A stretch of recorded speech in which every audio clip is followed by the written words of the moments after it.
the answer to your question, what we're going to do with all those beans is simply America will produce more gas. Okay.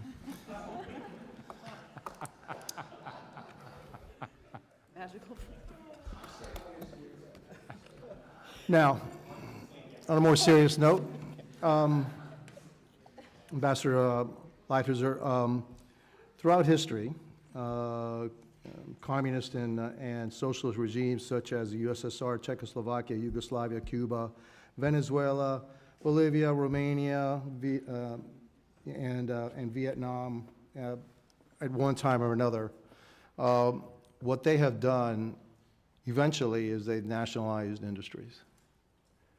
And so, with the United States being so heavily invested and companies being so heavily invested in China and producing so much in China, what do you think is the likelihood that eventually American corporations and industry will be nationalized in communist China?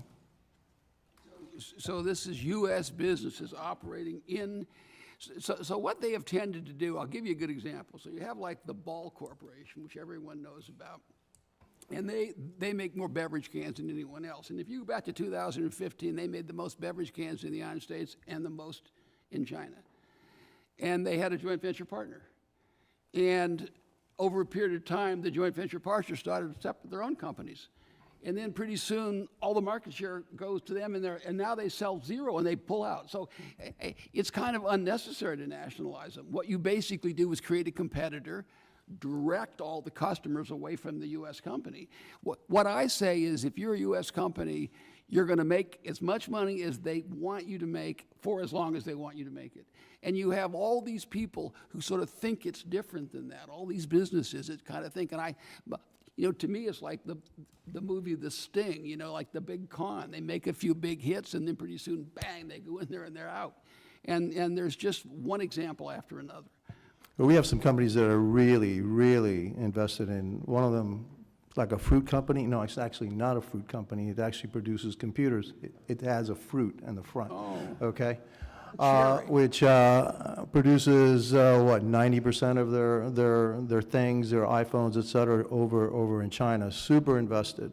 I tend to think that if we somehow get into a conflict with China and Taiwan, the first thing they're going to do is they're going to nationalize American companies. Would you agree with that? You may be right. I mean, that particular company is in a kind of a unique circumstance for a lot of reasons. So what would you advise these companies to do? I mean, look, there's a, what does a company do? They're in there, they kind of bought the big con. They're in there. A lot of them haven't even realized that they're involved in a con yet.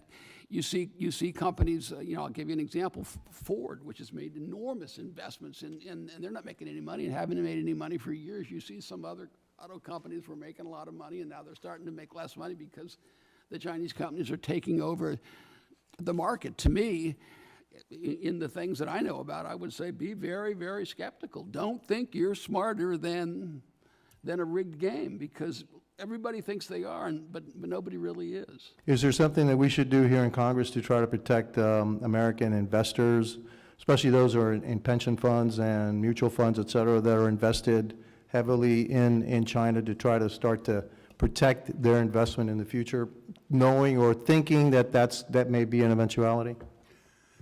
I think so, yes. For example, we talked a little earlier about the fact that there are now Communist Party cells being forcibly inserted into the senior management structures of every Chinese company, but increasingly we're starting to hear noises that that's also going to be the case with U.S. corporate operations in China itself.